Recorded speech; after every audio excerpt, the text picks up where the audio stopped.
어떤 분이 여러분에게 하나님은 누구십니까? 라고 물으신다면 여러분은 어떻게 대답하시겠습니까? 하나님은 창조주이십니다. 나를 구원해 주신 분이십니다. 전능하신 분, 거룩하신 분, 어디에나 계신 분입니다. 이렇게 대답할 수 있습니다. 물론 맞는 말이죠. 그런데 하나님과 나와의 관계를 생각하면 조금 다른 답이 나올 수 있을 것 같습니다. 하나님의 창조, 구원, 함께 하심의 이유가 무엇인가? 그것이 나와 무슨 상관인가 생각해 보면 이런 답이 나올 수 있습니다. 하나님은 사랑이십니다. God is love. 이렇게 대답할 수 있습니다. 그렇습니다. 하나님이 우리를 사랑하시기 때문에 천지를 창조하셨고, 하나님 우리를 사랑하시기 때문에 구원해 주셨고, 하나님 지금도 우리를 사랑하시기에 우리와 함께 하시는 줄로 믿습니다. 그래서 하나님은 사랑 그 자체이세요. 이렇게 엄청난 사랑을 받은 우리들은 하나님의 자녀로서 어떻게 살아가야 할까? 고린도전서 13장에 보면 사랑에 대해서 이렇게 말하고 있습니다. 사랑은 오래 참고 온유하고 시기하지 않고 자랑하지 않고 또 교만하지 않고 무례히 행치 않는다. 자기의 유익을 구하지 않고 성내지 않는다. 등등 계속해서 사랑에 대해서 설명하고 있습니다.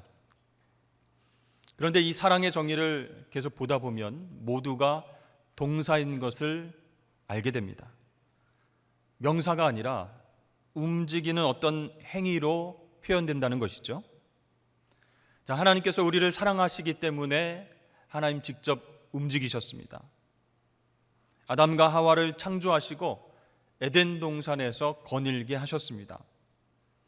아담과 하와의 범죄로 우리가 죽게 되었을 때에도 우리를 구원하시려고 독생자 아들 예수 그리스도를 보내주셨습니다. 그리고 예수를 믿는 모든 이에게 영생을 선물로 주셨습니다. 성령님을 우리에게 보내주시고 우리와 항상 함께하겠다 약속하셨습니다. 그러므로 하나님의 우리를 향한 사랑은 명사가 아니라 동사입니다. 그 사랑이 하나님께서 우리에게 새로운 계명을 주셨죠. 무엇인가요? 서로 사랑하라. 내가 너희를 사랑한 것 같이 너희도 서로 사랑하라. 이 명령을 우리에게 주셨습니다. 하나님 사랑받은 우리가 서로 사랑하며 살아갈 때에 그것은 동사여야 된다라는 뜻이죠. 한 군데 모여 있고 나에게만 머무는 그런 사랑이 아니라 이웃에게로, 남들에게로 흘러가야 진짜 사랑이다라고 말할 수 있는 것입니다. 자, 이렇게 사랑이 동사로 나타나기 위한 중요한 전제가 있습니다. 우선 우리에게 믿음이 필요합니다. 우리가 이웃 사랑을 실천하기 위한 전제 조건이 바로 믿음이라는 것이죠. 왜 그러냐면 우리가 사랑을 실천하려고 할 때 평탄하지만은 않아요. 장애물들이 나타납니다. 그것들이 방해하기 때문에 사랑을 전해주지 못할 때도 있는 거예요. 그래서 믿음이 필요한 것이죠. 그 믿음이 장애물들을 뚫고 계속 사랑할 수 있는 힘을 전달해 주기 때문에 우리는 믿음이 필요하다라고 말하는 것입니다. 자, 사랑을 움직이게 하는 믿음, 과연 어떤 믿음일까요? 오늘 본문 말씀을 보면 사람들이 한 중풍병자를 네 사람에게 메워가지고 예수님께로 나와왔습니다. 예수님은 그들의 행동 속에 담겨져 있는 믿음을 보셨습니다. 그들의 믿음의 내용이 무엇이었죠? 예수님은 우리 구원자이시다. 중풍병으로 누워있는 친구를 예수께로 데려가기만 하면 깨끗하게 나을 것이다. 이것이 그들 믿음의 내용이었습니다. 그러나 현실은 너무 막막했습니다. 집 문 앞까지 가득 찬 수많은 사람들, 무리들 때문에 도저히 예수님 앞으로 중풍병자, 이 환자를 데리고 갈 수가 없었습니다. 그래서 포기할까? 이런 생각도 들었죠. 4절 말씀에 보면 무리들 때문에 예수께 데려갈 수 없으므로 이렇게 나와 있습니다. 무리들이 마치 벽과 같은 방해물이 되었던 것이죠. 그러나 그들의 믿음이 그 무리들 방해물을 뚫고 예수님께로 나아가게 했습니다. 주님만이 이 환자를 고칠 수 있다는 그 믿음이 예수님께서 사랑과 기적을 베풀도록 만든 동력이 되었습니다. 사실 예수님 앞에 모인 수많은 무리들은 영혼에 대한 관심이 별로 없었습니다. 그래서 좀 비켜주시죠. 예수님 만나야 됩니다. 이렇게 친구들이 얘기했을 때도 움직이지 않았습니다. 그 사람이 왜 들것에 누워 있는지, 무엇 때문에 예수님을 만나려고 하는지 알려고 하지 않았습니다. 빽빽하게 모인 그 무리들 때문에 치료받아야 할 영혼이 주님을 만나지 못하고 집으로 돌아갈 수밖에 없는 그런 안타까운 상황이었습니다. 혹시 내 주변에 있는 사람들, 직장 동료들, 이웃들이 나 때문에 교회 오기 싫어한다면 여러분 어떨까요? 교회 입구에서 머뭇거리던 사람이 나를 발견하고 급히 되돌아간다면 어떻게 해야 될까요? 예배를 드리려고 혼자 교회에 왔는데 아무도 그 사람에게 관심을 보이지 않는다면 그 영혼은 어떻게 되겠습니까?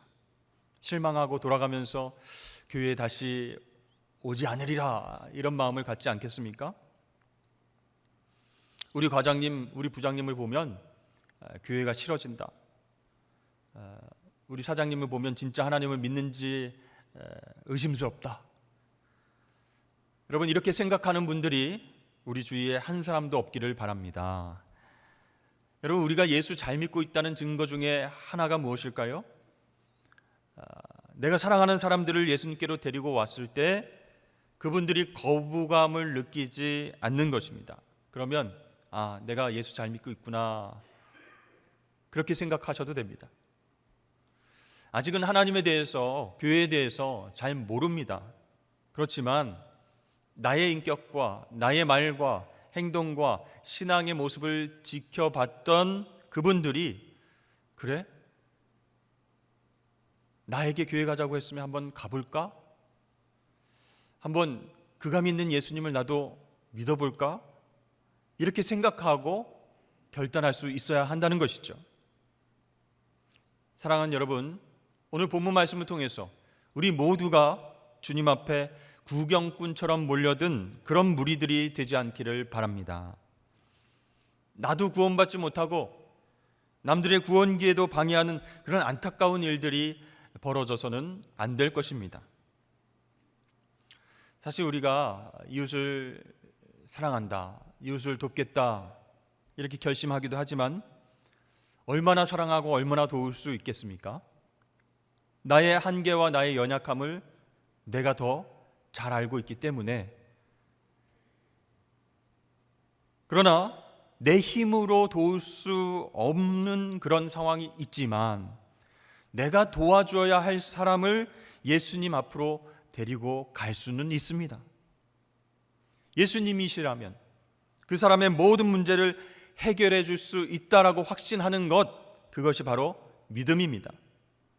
이 믿음이 있으면요, 어떠한 방해물이 있을지라도 그것을 뛰어넘고 어떻게든 예수님께로 인도할 방법을 찾게 될 줄로 믿습니다.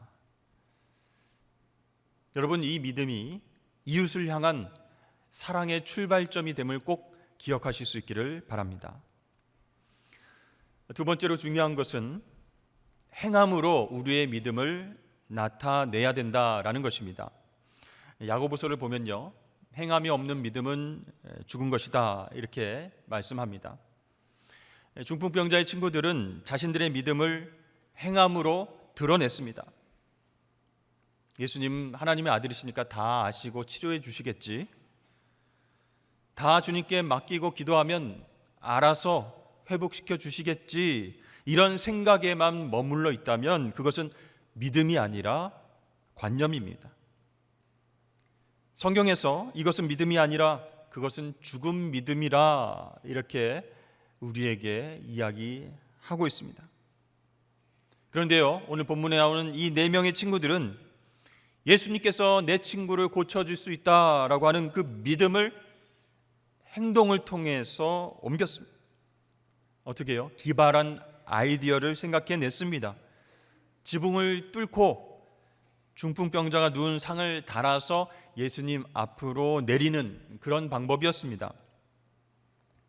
그들은 사랑하는 친구를 위해서 뭔가를 해야만 했습니다.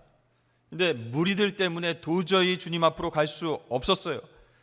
그러나 여기서 포기할 수는 없다라고 생각한 그 4명의 친구들은 그래, 지붕을 뚫고 위에서 한번 내려보자.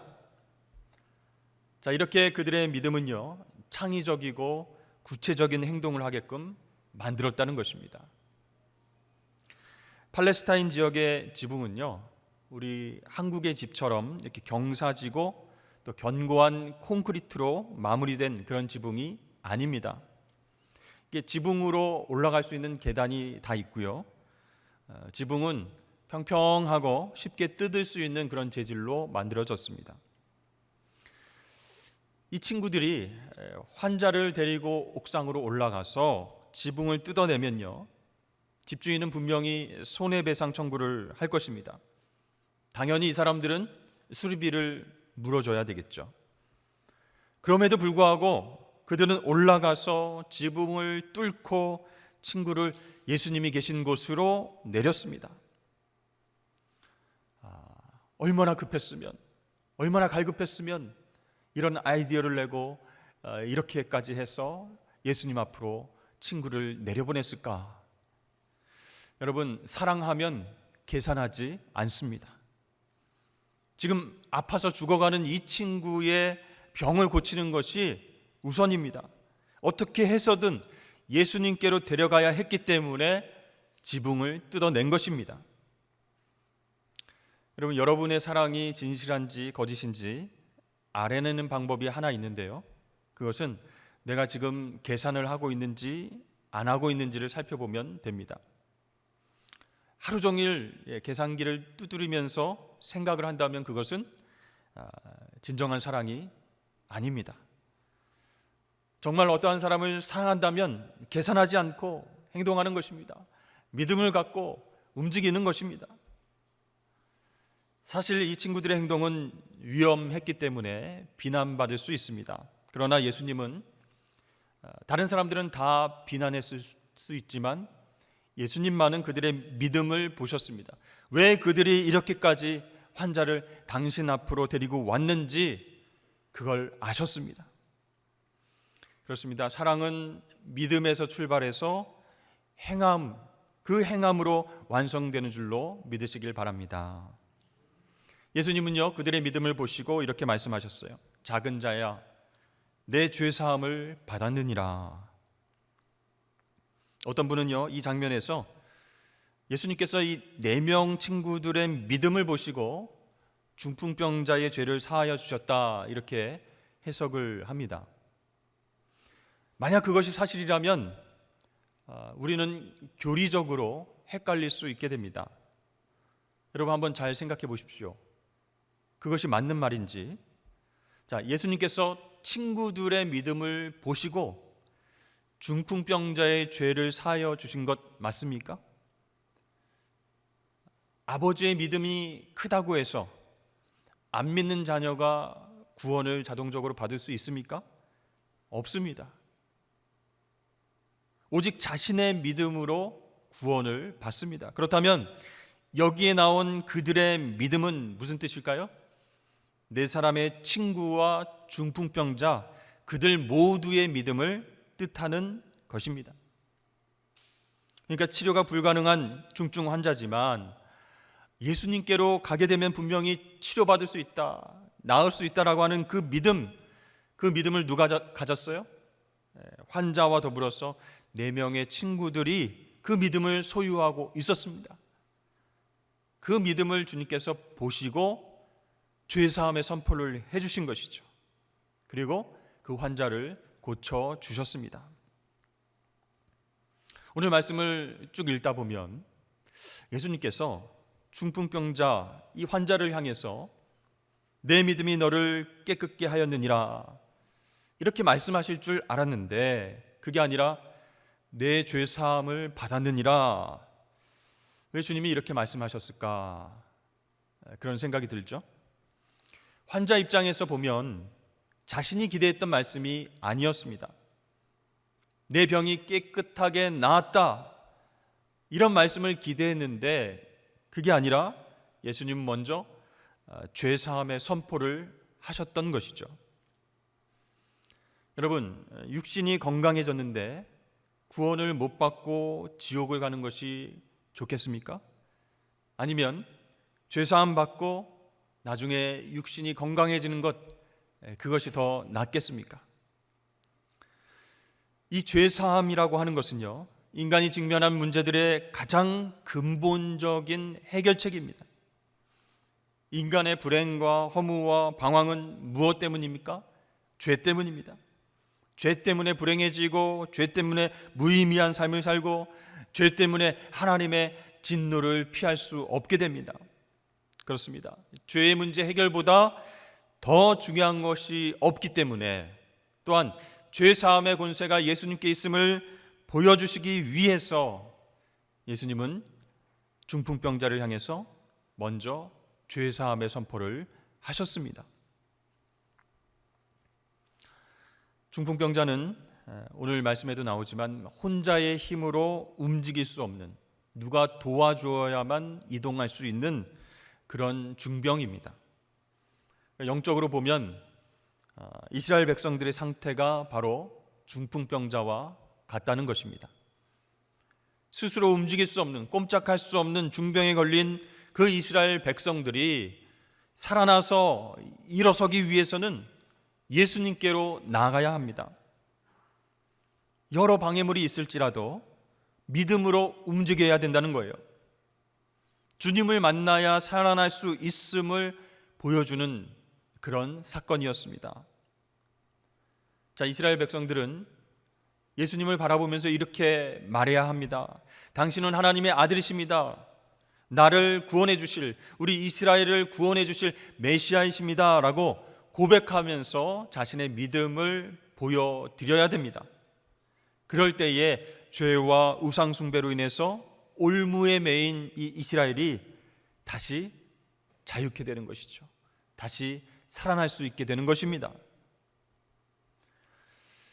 예수님은 이 중풍병자를 바라보시면서 이스라엘의 영적인 상태를 걱정하셨습니다.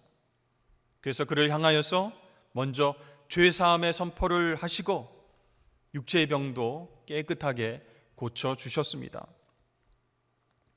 사랑하는 성도 여러분, 우리의 영적인 상태는 어떻습니까?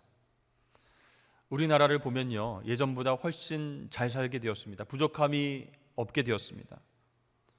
요즘은 코로나 방역 대책, 또 IT 기업과 K-팝, 또 K-컬처 그런 것들의 선전으로 인해서 우리나라가 문화 강국으로 위기를 기회로 만들 줄 아는 그런 선진국으로서의 역할을 인정받고 있다는 것이죠.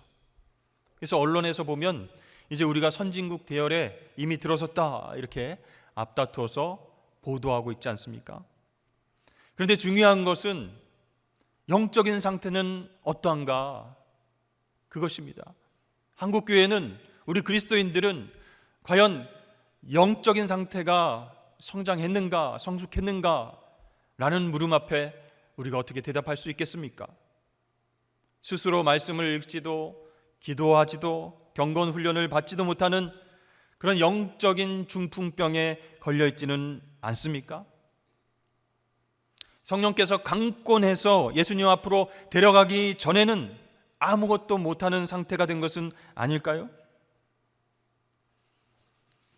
그런 상태가 계속해서 지속이 되면요, 우리의 정체성과 마음도 병들게 됩니다.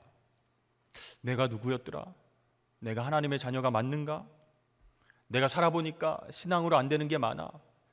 기도해도 해결되지 않는 문제들이 많아 어쩔 수가 없는 것 같다.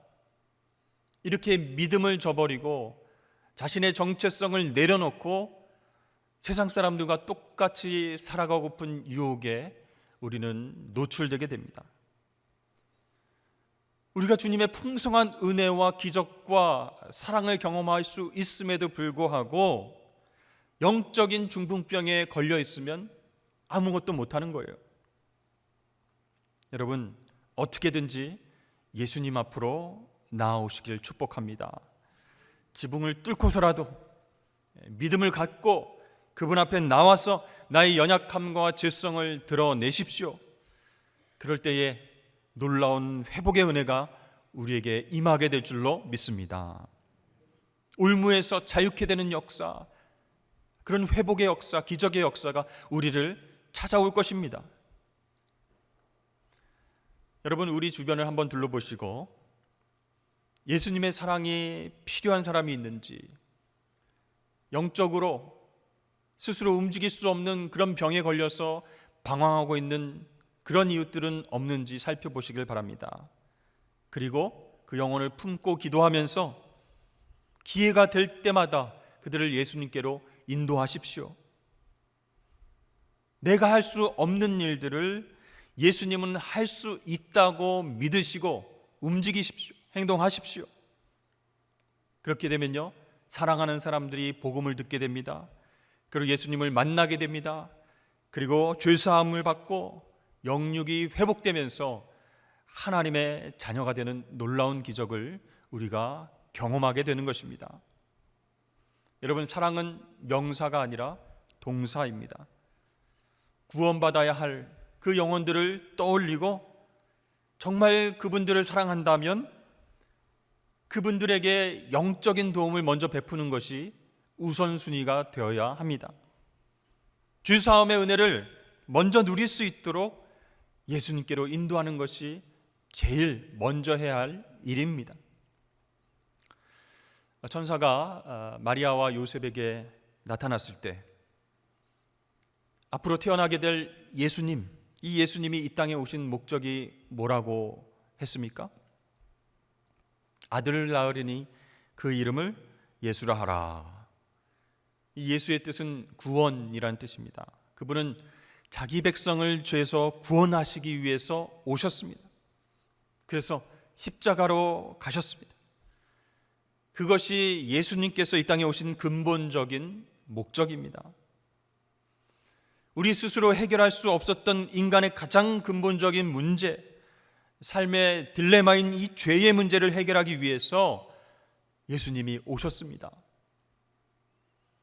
여러분, 이 죄의 문제를 해결하지 못하면요, 아무리 건강해도 아무리 돈이 많아도 그 인생은 결국 죽음으로, 허망함으로 끝나고 마는 것입니다. 예수님께서 중풍병자를 향해서 내 죄사함을 얻었느니라 이렇게 말씀하신 것을 무리 속에 섞여있던 서기관들이 들었습니다. 이 사람이 어떻게 이렇게 말하는가, 참남하도다, 신성모독이 아닌가, 하나님 한 분 외에는 누가 능히 죄를 사하겠는가, 흥분해서 마음속으로 그렇게 말했습니다. 여러분, 그들이 흥분한 이유가 있습니다. 사람이 사람의 죄를 용서할 수 없기 때문입니다. 그러나 그들이 모르고 있었던 한 가지 사실은 바로 예수님이 하나님이셨다는 사실입니다. 여러분, 예수님은 하나님이십니다. 그래서 그분만이 죄를 용서하실 수 있는 줄로 믿습니다. 예수님이요, 우리의 죄를 다 담당하셔서 십자가로 가신 거예요. 나 대신에 하나님의 저주와 진노를 받으시고 보배로운 피를 십자가 위에서 흘리셨습니다. 그 피로 우리의 죄가 깨끗하게 되었음을 여러분 믿으실 수 있기를 바랍니다. 이것이요, 모든 우리 문제의 근본적인 해결책이 됩니다. 유일한 해결책이 되는 것입니다. 그래서 우리는 이 복음을 가지고 사랑하는 사람들에게 전해야 합니다. 기쁜 소식을 알려주어야 됩니다. 그래서 그들도 죄사함을 받아서 하나님의 자녀가 될 수 있도록 도와주어야 됩니다. 성철 스님이라는 분이 옛날에 계셨죠. 1993년 82세로 죽기 전에 자기 딸에게 남긴 유언이 있습니다. 그 내용이 이렇습니다. 나는 내 인생의 길을 잘못 선택했다. 나는 지옥에 간다. 내 죄는 산보다 높고 바다보다 깊은데 내 어찌 감당하랴. 그동안 내가 포교했던 그 모든 것은 헛것이로다. 우리에게는 구원이 없다. 죄값을 해결할 자가 없기 때문이다. 이렇게 딸에게 유언을 남겼어요. 그동안 수행을 통해서 큰 깨달음을 얻어서 성불의 경지에 이르렀다 이렇게 평가받는 그분이 언론과의 인터뷰에서 또다시 이렇게 말합니다. 나는 한평생 진리가 아닌 것을 진리라고 속인 죄가 너무 커서 지옥에 떨어집니다. 이렇게 말해서 그 당시 불교계에 큰 파장을 일으켰습니다. 여러분, 우리가 하나님의 사랑으로 이웃을 섬길 때에 그 영혼이 먼저 구원받기를 위해서 기도해야 됩니다. 예수님을 소개하고 예수님을 만날 수 있도록 우리가 옆에서 도와줘야 한다는 것이죠. 또 하나는요, 예수님께서는 영적인 도움, 죄사함의 은혜를 베풀어 주시고 육체적인 회복도 주셨다는 사실입니다. 예수님은 중풍병자에게 내 죄가 사하여졌다, 이제 천국에서 만나자 하고 끝내지 않으셨습니다. 그의 고질적인 병도 그 자리에서 치료해 주셨습니다. 내가 내게 이르노니 일어나 내 상을 가지고 집으로 가라, 이렇게 명령하시면서 치유해 주셨습니다. 예수님은 영과 육의 치료를 통해서 그에게 온전한 회복을 허락하신 줄로 믿습니다. 여러분, 기독교의 가장 중요한 사명은 사람들이 복음을 듣고 회개해서 구원을 얻게 하는 것입니다.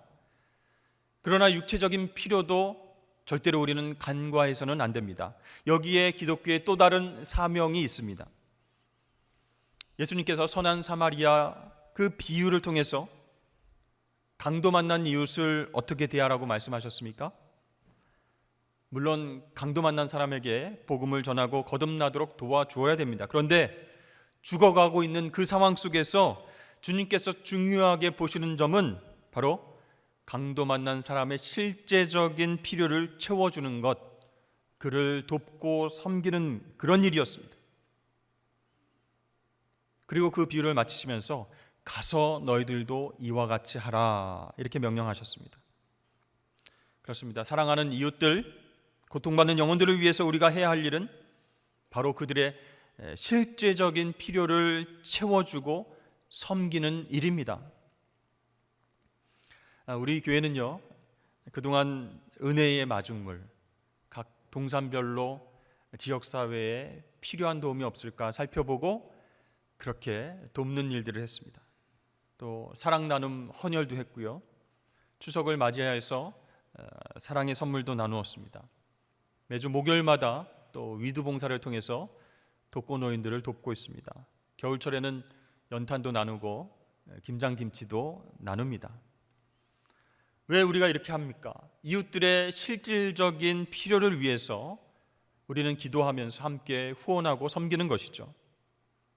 계속해서 우리 교회는 이 일들을 기쁘게 감당할 것입니다. 그렇다면 이 교회가 섬기는 일과 사회봉사단체가 하는 일과 차이점은 무엇일까요? 뭐가 다른 것일까요? 바로 우리가 하는 일들은 하나님의 사랑과 은혜의 빚진 자로서 그 받은 사랑을 나누는 것입니다. 복음으로 예수 보혈로 구원받은 우리가 감사하고 감격하여서 그 사랑을 이웃과 함께 나누는 것이 너무 기쁜 일이기 때문에 하나님 사랑과 이웃 사랑을 실천하고 있는 것이죠. 그것이 큰 차이점입니다. 여러분 주위에 사랑하는 가족과 이웃들이 있습니다. 그분들을 도울 수 있는 방법이 있어요. 제일 먼저 뭐라고요? 믿음으로 그 영혼을 위해서 기도하고 예수님을 소개하는 것, 영적으로 돕는 일이 제일 우선순위가 되어야 합니다. 정말 그 영혼을 사랑한다면 움직여야 된다는 것이죠. 그리고 두 번째로 그 사랑하는 사람의 실질적인 필요를 채워주는 것, 섬기는 것, 그것이 너무나 중요한 것입니다. 여러분, 오늘 말씀 지붕을 뚫고 환자를 주님 앞에 내렸던 그들의 믿음을 본받아서 우리도 그렇게 행함 있는 믿음으로 나아갈 때에 우리 주님께서 놀라운 회복과 사랑을 우리와 또 전도 대상자에게 베풀어 주실 줄로 믿습니다. 그렇게 주의 사랑을 많은 이들에게 전하는 저와 여러분 되실 수 있기를 축복합니다. 이 시간 말씀을 생각하면서 두 손을 가슴에 모으고 함께 통성으로 기도하길 원합니다.